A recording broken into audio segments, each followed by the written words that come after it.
मित्रों, सुरक्षा पर कभी, खास करके राष्ट्रीय सुरक्षा पर कभी ओछी सियासत नहीं होनी चाहिए.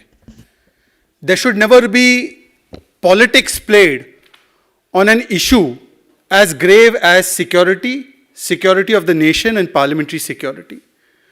पर कुछ लोगों का राजनीतिक चरित्र, कुछ लोगों का राजनीतिक डीएनए ही इस प्रकार का है कि उनके मन में राष्ट्र नीति के ऊपर भी ओछी राजनीति, सुरक्षा के ऊपर भी ओछी और कमस्तर सियासत करने की मंशा होती है. 13 दिसंबर को जो घटना पार्लियामेंट परिसर में घटी, पार्लियामेंट के भीतर घटी, उसका एक स्वर से खंडन होना चाहिए. हम सभी लोग इसे मानने में कोई संकोच नहीं करेंगे कि वो अति दुर्भाग्यपूर्ण घटना थी. There should be no problem in accepting and acknowledging that the incident of 13th of December within Parliament was an unfortunate one, and there must be no compunctions in any of our minds to resonate in one voice and condemn that incident without ifs and buts. Speaker जो कि custodian होते हैं, अभिरक्षक होते हैं, अभिभावक होते हैं parliament के, पार्लियामेंट सेक्रेटेरिएट के, पार्लियामेंट परिसर के, वो एडमिनिस्ट्रेटिवली भी उनको देखते हैं उन चीज़ों को, और कॉन्स्टिट्यूशनली भी वो कस्टोडियन और गार्डियन माने जाते हैं पूरे पार्लियामेंट परिसर के. उन्होंने उसी समय पर एक वक्तव्य जारी किया. उसी समय पर उन्होंने उच्च स्तरीय जांच के आदेश दिए. उसी समय पर उन्होंने तमाम जो विपक्ष के नेताओं के जो फ्लोर लीडर्स हैं, पार्टियों के फ्लोर लीडर्स हैं, उनको न्योता दिया कि वो आकर अपने अपने सुझाव रखें. और उसी समय पर कार्रवाइयां शुरू हो गई. क्योंकि ये घटना जो हुई थी, ये पहले भी ऐसी घटनाएं हुई है. The speaker, who is the custodian, who is the guardian of the parliamentarian secretariat, immediately issued a statement, immediately called for a high level inquiry, immediately invited floor leaders of the opposition parties for a discussion to avail their suggestions on this, because this is not a one-off incident. This has taken place in the past as well. पहले भी इस प्रकार की जब घटनाएं हुई तो ऐसी घटनाओं पर कभी ओछी सियासत नहीं की गई, कभी ऐसी घटनाओं पर राजनीति नहीं की गई. परंतु आज जो वक्तव्य राहुल गांधी का आया है, और मुझे उम्मीद है आप सभी लोगों ने देखा होगा, राहुल गांधी कांग्रेस पार्टी के हमेशा से युवा रहने वाले अपरिपक्व नेता यह कहते हैं कि घटना हुई तो हुई, पर इस घटना का मुख्य कारण जो है वो देश में बेरोजगारी है और देश में महंगाई है, इसलिए इस प्रकार की घटना हुई है. Rahul Gandhi comes out and shamefully justifies what has happened on 13th of December by saying that this kind of incident has taken place because there is unemployment and price rise in the country. Rahul Gandhi ji, आपको हुआ क्या है? किस स्तर पर आप चले गए हैं? मतलब आप 3 चुनाव क्या हारे, आप इस प्रकार के तर्क और कुतर्क देंगे एक ऐसी घटना पर जिसका केवल एक ही मकसद था कि पार्लियामेंट को, देश के सर्वोच्च लोकतंत्र के मंदिर को किसी प्रकार से आतंकित किया जाए, और उसको भी जायज ठहराने का काम आज कांग्रेस पार्टी की तरफ से हो रहा है. The Congress party today is trying to indulge in this kind of chicanery to come out and justify what has happened inside Parliament on 13th of December. This is the most shameful and ridiculous parallel that could have been drawn. Rahul Gandhi, आज सवाल यह बनता है कि इस प्रकार का सुरक्षा कवच आप क्यों दे रहे हैं? Why is Rahul Gandhi giving this kind of सुरक्षा कवच to those who have indulged in this kind of action on 13th of December? यदि राहुल गांधी के इन कुतर्कों को स्वीकारा जाए वैसे, तो मैं राहुल गांधी से पूछना चाहता हूं 11 अप्रैल 1974, आप ही की परिवार की सरकार थी, 2 पिस्तौल लेकर, एक बम जैसी सामग्री लेकर कुछ लोग अंदर चले गए थे पार्लियामेंट की ही इसी पब्लिक गैलरी में। क्या आप मानते हैं, आप स्वीकारते हैं कि ये उस समय की सरकार की बेरोजगारी और महंगाई की वजह से वो चले गए थे? 26 जुलाई 1974, मतलब कुछ ही महीने बाद, एक व्यक्ति खंजर के साथ घुस जाता है पब्लिक गैलरी में। क्या राहुल गांधी स्वीकार रहे हैं कि उस समय की सरकार की जो बेरोजगारी और महंगाई की दर थी वो चरम पर थी, तो इसीलिए खंजर लेकर कोई घुस गया था? 26 नवंबर 1974, एक व्यक्ति एक्सप्लोजिव्स लेकर चला जाता है, खंजर लेकर घुस जाता है। 1984 में एक व्यक्ति विजिटर गैलरी में जाकर वहां से कूद पड़ता है, और उस समय की अगर आप प्रोसीडिंग्स देखेंगे, निशिकांत दुबे जी हमारे सांसद ने ये प्रोसीडिंग्स उसको ट्वीट भी किया है, तो उसमें केवल एक वार्निंग देकर, मात्र एक शाब्दिक वार्निंग देकर उस व्यक्ति को छोड़ दिया जाता है।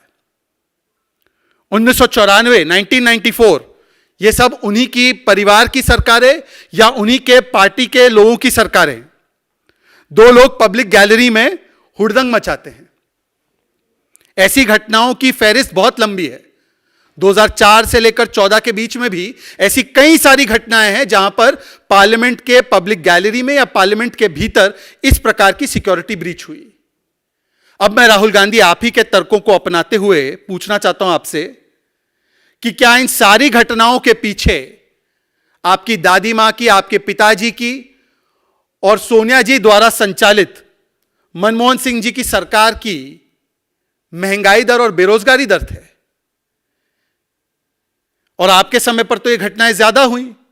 हालांकि मैं इस प्रकार से किसके समय पे कितनी घटनाएं हुई इसमें नहीं जाना चाहता था, परंतु यदि इस प्रकार का कुतर्क दिया जाएगा, if this is the justification which will be given for such kind of action that has taken place on 13th of December, then one must ask that the incidents that took place in 1974 3 times in 1 year, in 1984, in 1994, and between 2004 and 14, is that evidence of the high inflation and high unemployment rates in the country?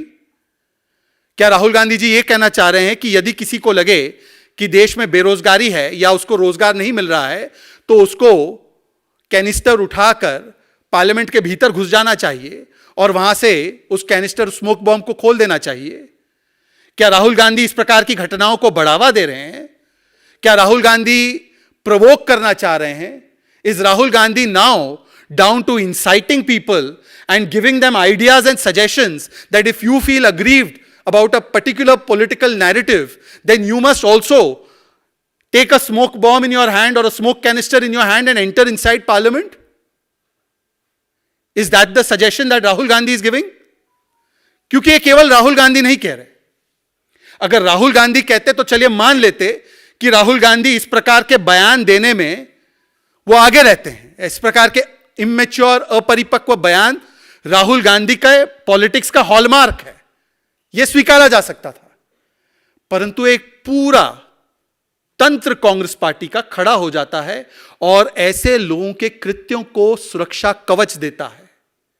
Adhir Ranjan Chaudhary, मेरे पास उनका बयान है, वो तो नेता है Congress party के लोकसभा में, वो कहते हैं कि यह बेरोजगारी की वजह से हुआ। संजय राउत इंडिया अलायंस के मुख्य प्रवक्ताओं में से एक है, उद्धव सेना के नेता है, वरिष्ठ नेता है। भारत जोड़ो यात्रा में सबसे ज्यादा अलायंस पार्टनर्स में से कोई चला था राहुल गांधी के साथ, तो वही चले थे। वो कहते हैं कि मैं ऐसे लोगों को आतंकित करने वाले लोग नहीं मानता, ये तो भूले भटके हुए युवा है, कोट अनकोट उनका बयान है। कांग्रेस के एक और नेता है सज्जन सिंह वर्मा, मध्य प्रदेश के अभी चुनाव हुए हैं, वहां पर 5-6 बार वो चुनाव जीते हैं, विधानसभा के चुनाव लड़ते हैं, बड़े नेता है। कमलनाथ जी, दिग्विजय सिंह जी, उनके साथ ही उनका नाम गिना जाता है, वरिष्ठ नेता है। वो तो गजब ही बात करते हैं। वो कहते हैं, और उनका भी बयान है मेरे पास, मैं समय के अभाव के कारण वो बयान नहीं सुना रहा हूं आपको, पर आपको प्रोवाइड कर दूंगा। वो कहते हैं कि जिन सांसदों ने, और देखिए मैं भाजपा से हूं, पर मैं उन हर एक सांसदों का नमन करता हूं जिन्होंने उस समय पर उस इंट्रूडर को रोका, उस इंट्रूडर को पकड़ा। ऐसे सांसदों के ऊपर एफआईआर होनी चाहिए। यह सज्जन सिंह वर्मा का बयान है। मतलब कांग्रेस पार्टी क्या चाहती है कि मलूक नागर जी, हनुमान बेनीवाल जी और उन्हीं के सांसद औजला जी, कोटक जी, इन सब पर एफआईआर हो जाए क्योंकि उन्होंने पार्लियामेंट की ब्रीच करने वाले इंट्रूडर को पकड़ लिया। यह किस प्रकार से सुरक्षा कवच तैयार किया जा रहा है? और केवल कांग्रेस नहीं, पूरे इंडी गठबंधन और उनके जो कह सकते हैं एक पूरे इकोसिस्टम के द्वारा। क्या इसके कारण यह है कि जैसे ही इन परपिट्रेटर्स के तार, इन पार्लियामेंट सिक्योरिटी के ब्रीच करने वाले इंट्रूडर्स के तार, जैसे ही कांग्रेस पार्टी और कांग्रेस पार्टी समर्थित कुछ उग्रवादी रेडिकलाइज्ड वामपंथी संगठनों से जुड़ते जा रहे हैं, तो ठीक वैसे वैसे कांग्रेस पार्टी उनके बचाव में उतर आ रही है। मैं बड़े गंभीरता से सवाल पूछ रहा हूं। मैं आज राहुल गांधी से, कांग्रेस पार्टी से पूछना चाहता हूं कि क्या राहुल गांधी और कांग्रेस पार्टी और पूरा इंडिया अलायंस और उनका इकोसिस्टम इसलिए इन लोगों का बचाव कर रहा है क्योंकि अब मीडिया के माध्यम से, जो मीडिया, खोजी मीडिया अपनी इन्वेस्टिगेशंस करती है, उसके माध्यम से साफ होता जा रहा है कि जो लोग इस पूरे प्रकरण के मास्टरमाइंड्स थे, जो लोग इस पूरे प्रकरण के पीछे थे, उनके तार कांग्रेस पार्टी से जुड़ रहे हैं। किसी एक मीडिया चैनल में मैं देख रहा था कि एक महिला जो नीलम आजाद, यही शायद उनका नाम है, उन्होंने तो सीधे सीधे कांग्रेस पार्टी के लिए वोट मांगे। वीडियो अवेलेबल है उसका, मीडिया चैनल्स ने चलाया।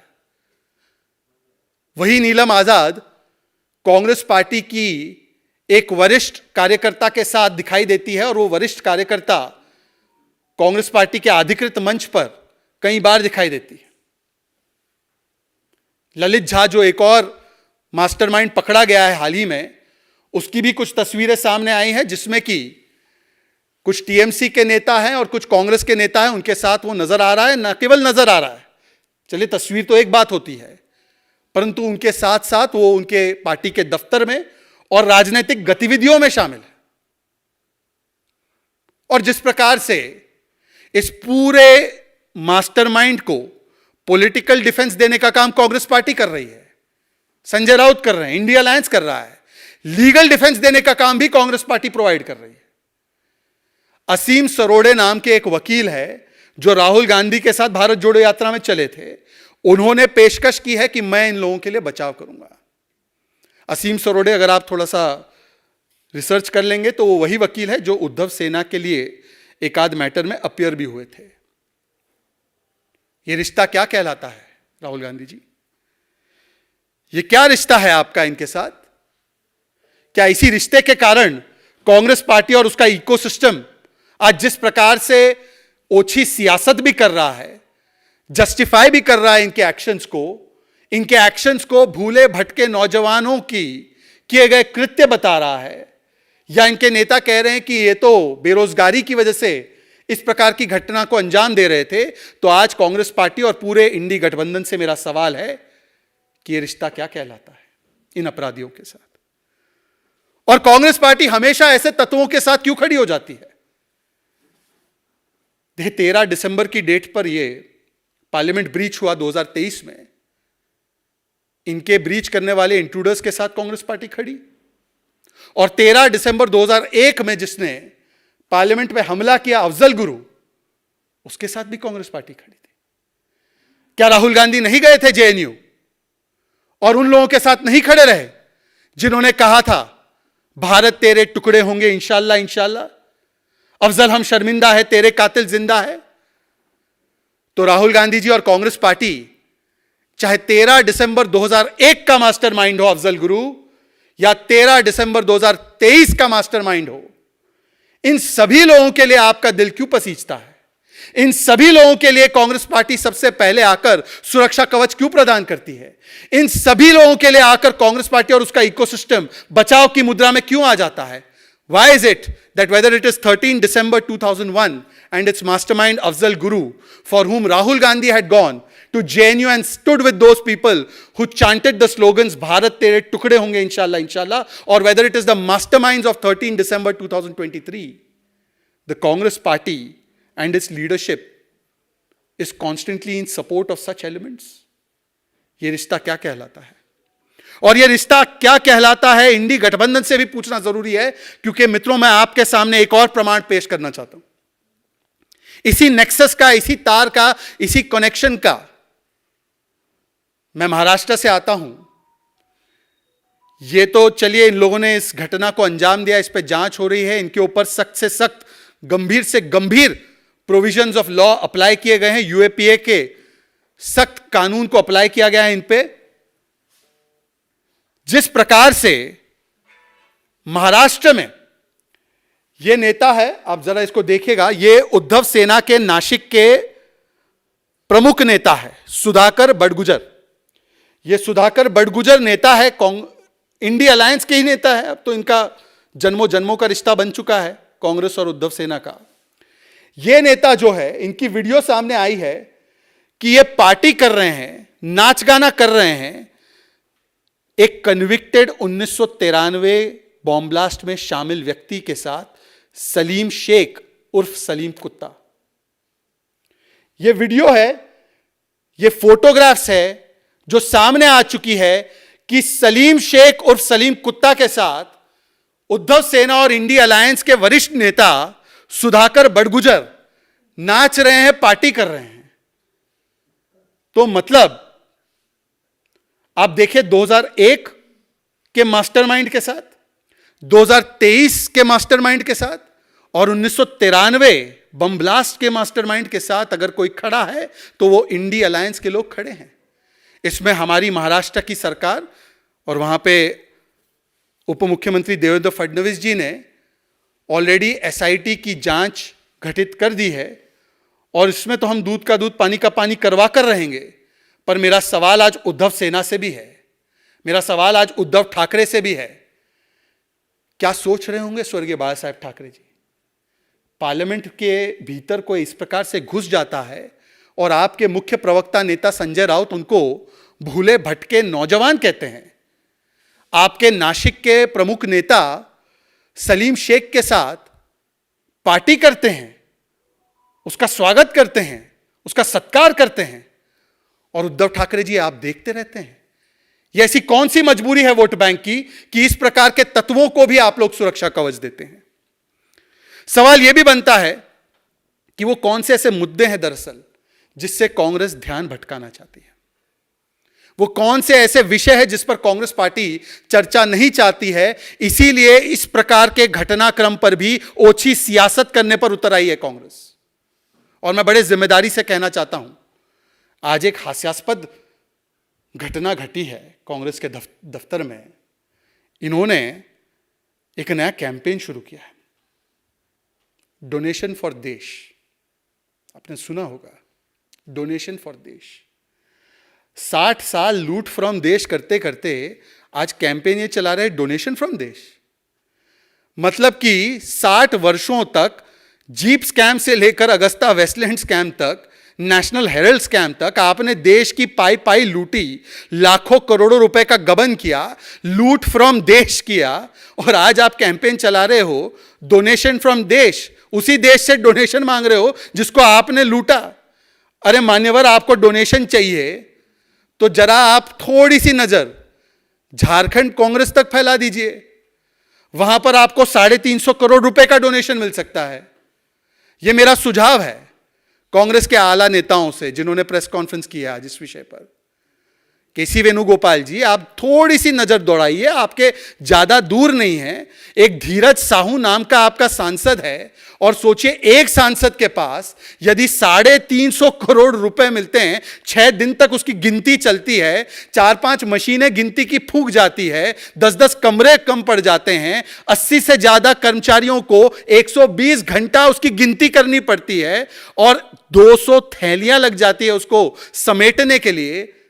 तो मान्यवर, आप 52 सांसद है आपके पास, गणित कर लीजिए, देश से काहे मांग रहे हैं? देश तो आपको वोट देने के भी मूड में नहीं है, नोट तो बाद में की बात है। जब देश के लोग 3 राज्य के चुनाव में वोट नहीं दे पा रहे हैं आपको, तो आपको नोट कहां से देंगे?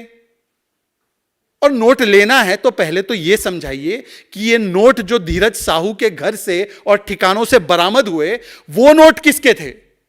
वो भी तो नोट कहीं ना कहीं कांग्रेस पार्टी के ही तो नोट है ना, वही पैसे मंगवा लीजिए। देश पर काहे आप बर्डन डालते हैं? ध्यान इससे भटकाना है। पिछले कुछ दिनों से इसकी चर्चा खत्म हो जाए कि किस प्रकार से अनपैरेलल्ड करप्शन, अप्रत्याशित भ्रष्टाचार करने का काम कांग्रेस पार्टी ने किया है, इस पर कोई सवाल ना पूछा जाए। यह सवाल ना पूछा जाए कि किस प्रकार से कांग्रेस पार्टी इतनी मेहरबान होती है कि जो व्यक्ति एक नहीं दो दो बार लोकसभा चुनाव हारता है। धीरज साहू 2 बार लोकसभा चुनाव हारे। धीरज साहू के कुल मिलाकर 5 भाई हैं। सबसे बड़े वाले भाई को भी कांग्रेस पार्टी ने लोकसभा भेजा। उसके बाद एक और भाई है, उनको भी कांग्रेस पार्टी ने कई चुनाव लड़वा दिए। और धीरज साहू को तो 2 बार लोकसभा हारने पर बार बार राज्यसभा भेजने का काम कांग्रेस पार्टी ने किया। और कांग्रेस पार्टी के जयराम रमेश कहते हैं कि इनके पैसों के बारे में हमें क्यों पूछते हो, हम क्यों इनकी गारंटी ले? अपने सांसदों की गारंटी लेने को तैयार नहीं है। देश के लोगों को ये गारंटी दे रहे हैं। अपने सांसद की गारंटी लीजिए जयराम रमेश जी, सुप्रिया श्रीनेत जी, केसी वेणुगोपाल जी, जरा तो उनकी गारंटी लेने का काम कीजिए। एफिडेविट में मान्यवर ने लिखा था कि मेरी कुल एसेट्स 34 करोड़ है। मान्यवर ने लिखा था मेरी कुल आय, वार्षिक आय 1 करोड़ रुपए है। 1 करोड़ की आय वाले व्यक्ति के पास 350 करोड़ रुपए मिलते हैं, परंतु कांग्रेस पार्टी कहती है हम इनकी गारंटी क्यों ले? और इस पूरे प्रकरण से ध्यान भटकाने के लिए, किसी प्रकार से इन बातों को दबा दिया जाए, इसके लिए कांग्रेस पार्टी एक पूरा का पूरा षड्यंत्र के तहत एक सुनियोजित ढंग से इस पर सियासत करती है, इस घटनाक्रम पर सियासत करती है और एक भी सवाल का जवाब नहीं देती है कि कांग्रेस का पूरा इकोसिस्टम इन लोगों को मासूम बेरोजगार बच्चे बताने पर क्यों उतावला है। वैसे कांग्रेस से यह अपेक्षित भी है।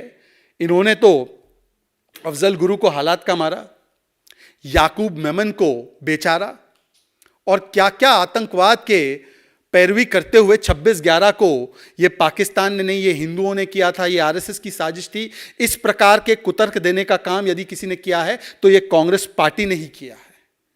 इसीलिए आज सवाल कांग्रेस पार्टी है कि ऐसी कौन सी बात छिपाना चाह रहे थे जिसकी वजह से आप इस प्रकार की सियासत पर उतर आए, पार्लियामेंट की सिक्योरिटी को लेकर भी। क्या आप जवाब देंगे कि क्या रिश्ता है आपका इन लोगों के साथ?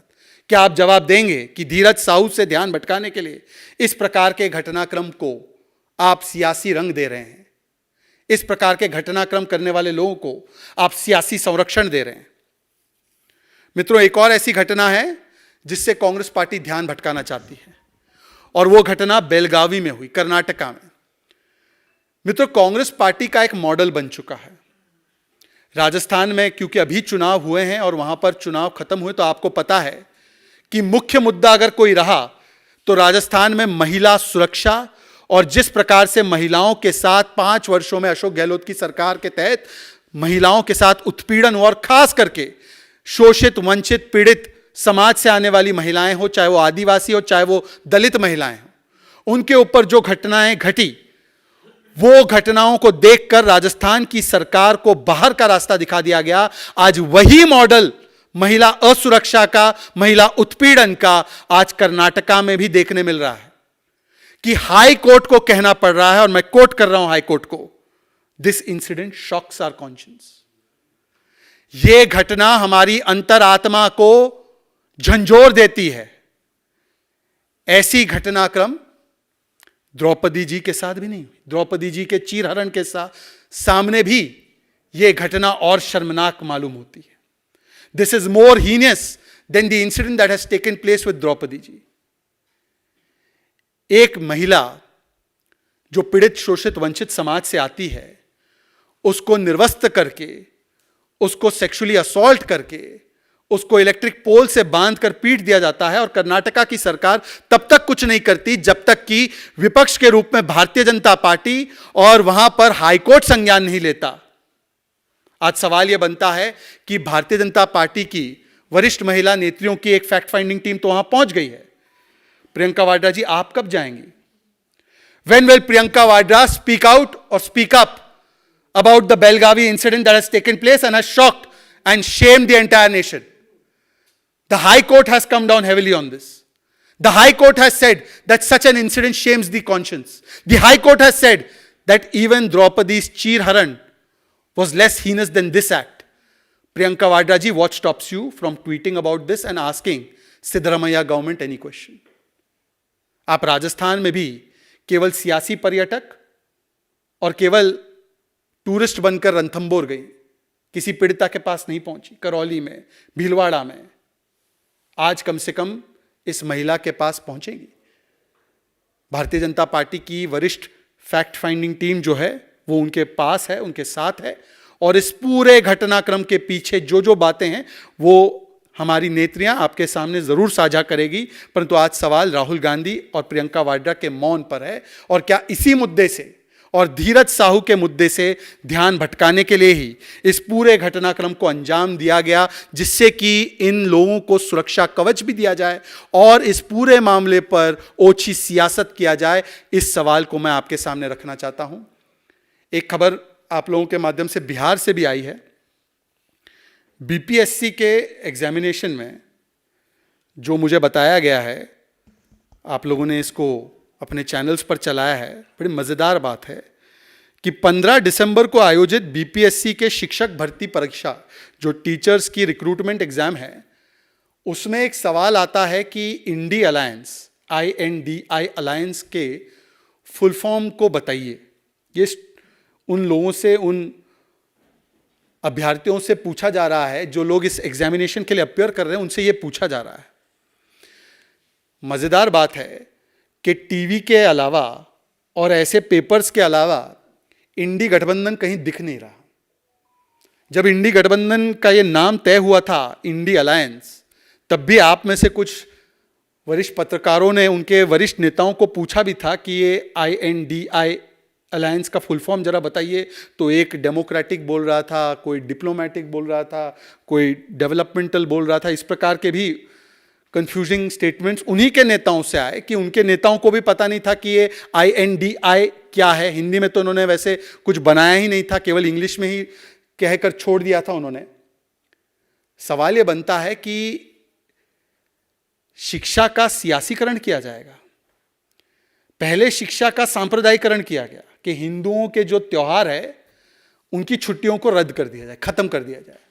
मतलब किस प्रकार से शिक्षा में सांप्रदायिक एलिमेंट लाना, छुट्टियों को भी हिंदू मुस्लिम के चश्मे से देखकर हिंदुओं के पर्वों की छुट्टियां काट देना, और अब सांप्रदायिक एंगल लाते लाते सियासी एंगल भी शिक्षा में। यह बिहार में चल क्या रहा है? ना कानून व्यवस्था ठीक से चल पा रही है नीतीश राज में, और शिक्षा व्यवस्था का भी क्या कहना। मुझे लगता है कि कम से कम अगर इंडी अलायंस को अपना फ्यूचर बनाना है या कुछ करना है, तो इस प्रकार के एग्जामिनेशन में सवाल डालने से बेहतर यह होगा कि यह बता दे कि इंडी अलायंस मिलेगा कब, और मिलेगा तो लोगो आएगा कि नहीं आएगा, और लोगो आए या ना आए तो लोगों के लिए क्या करना है वो नीति निर्धारित करेंगे या नहीं करेंगे। और नीति निर्धारित नहीं कर पा रहे हो तो कम से कम कोई नेता वेता तय कर पाओगे या नहीं कर पाओगे। क्योंकि अगर उत्तर से लेकर दक्षिण तक देखा जाए तो कहीं पर पंजाब में और दिल्ली में आम आदमी पार्टी और कांग्रेस पार्टी लड़ रहे हैं, बंगाल में तृणमूल कांग्रेस और लेफ्ट और कांग्रेस लड़ रही है, उत्तर प्रदेश में समाजवादी पार्टी और कांग्रेस पार्टी एक दूसरे को कभी चिरकुट कभी छुटवैया कहती है, तमिलनाडु की सरकार और कर्नाटका की सरकार है एक ही इंडी गोत्र की सरकार, परंतु एक दूसरे के खिलाफ पानी को लेकर लड़ रही है।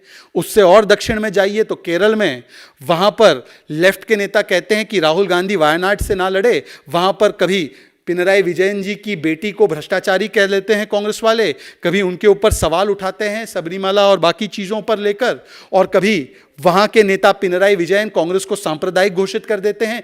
इस प्रकार का तो इनका अलायंस है, ना मिशन ना vision, only commission, only corruption, only division, only ambition and only disruption.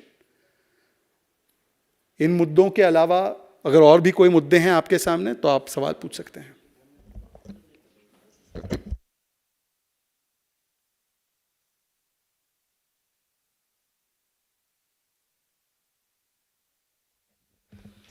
धन्यवाद आपके इस पॉजिटिव रिस्पॉन्स के लिए।